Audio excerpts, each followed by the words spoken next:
কৃষ্ণা সকলের শ্রীচরণে প্রণাম। আশা করি সবাই ভালো আছেন।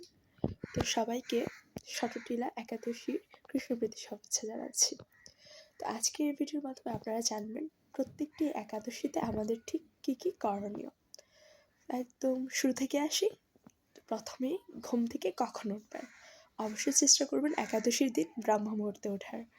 তো ব্রহ্ম মুহূর্তটা ঠিক কোন সময়? ভোর 3টা থেকে 5টা পর্যন্ত যে সময় সেটাকে বলা হয় ব্রহ্ম মুহূর্ত।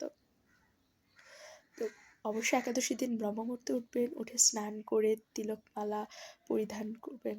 তিলক, তারপর গলায় তুলসী মালা, এগুলো হচ্ছে যে অলরেডি চেষ্টা করুন পরিধান করে নতুন বস্ত্র পরিধান করে মঙ্গল আরতি করবেন।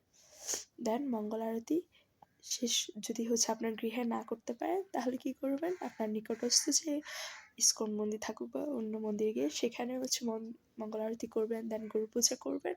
অ্যান্ড অবশ্যই চেষ্টা করবেন নৃসিংহ আরতি এবং তুলসী আরতি করার এবং তুলসী পরিক্রমা করার। এটা গেল সকালের কর্মসূচি। সকালে আরেকটা যেটা করতে পারেন সেটা হচ্ছে শাস্ত্রমালা আছে, ব্রহ্ম মুহূর্তে করা আছে হরিনাম।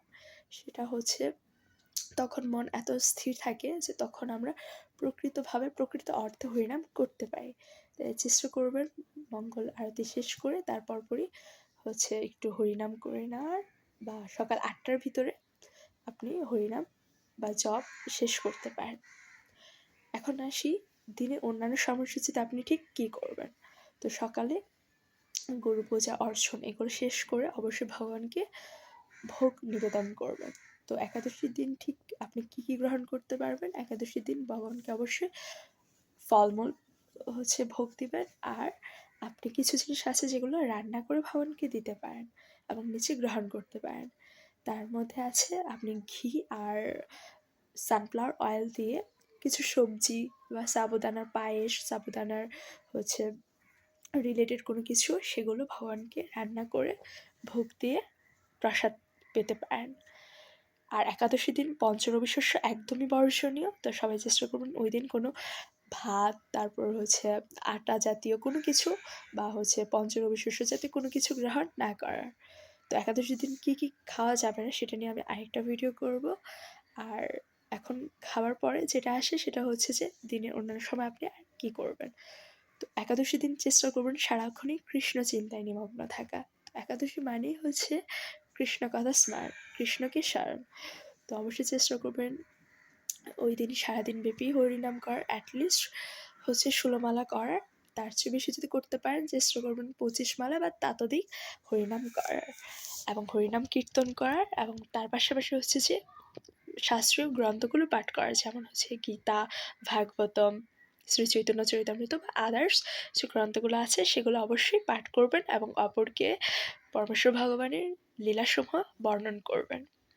তারপর আর যেটা করতে পারেন, ভক্ত সঙ্গে বসে হরিকথা চর্চা বা হচ্ছে হরিনাম কীর্তন করতে পারেন। আর তার পাশাপাশি আর কি করবেন, অবশ্যই চেষ্টা করবেন সন্ধ্যাবেলায় হচ্ছে তুলসী মণ্ডপে অবশ্যই একটা প্রদীপ প্রজ্বলন করার। তো এই প্রদীপ প্রজ্বলন করলে কি হবে, আপনার হচ্ছে গৃহে হচ্ছে ভক্তিভাব বিরাজ থাকবে, শ্রীকৃষ্ণ খুশি হবেন। আর আরেকটা যেটা হবে, নেগেটিভ যত শক্তি সেসমূহ দূর হবে। আর অবশ্যই চেষ্টা করবেন সন্ধ্যাবেলায় যে গৌর আরতি, তুলসী আরতি আর নৃসিংহ আরতি করার।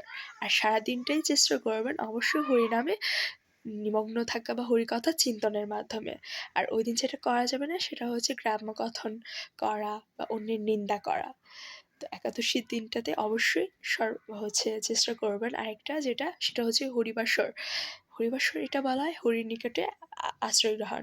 মানে ওই দিন হচ্ছে রাত্রে জাগরণ করা উচিত এবং রাত্রে জাগরণ করে হরিনাম কীর্তন অথবা হচ্ছে মালা জপ বা হচ্ছে আপনি শাস্ত্রীয় গ্রন্থগুলো পাঠ করতে পারেন এবং পরের দিন নির্দিষ্ট সময়ে পালন করবেন।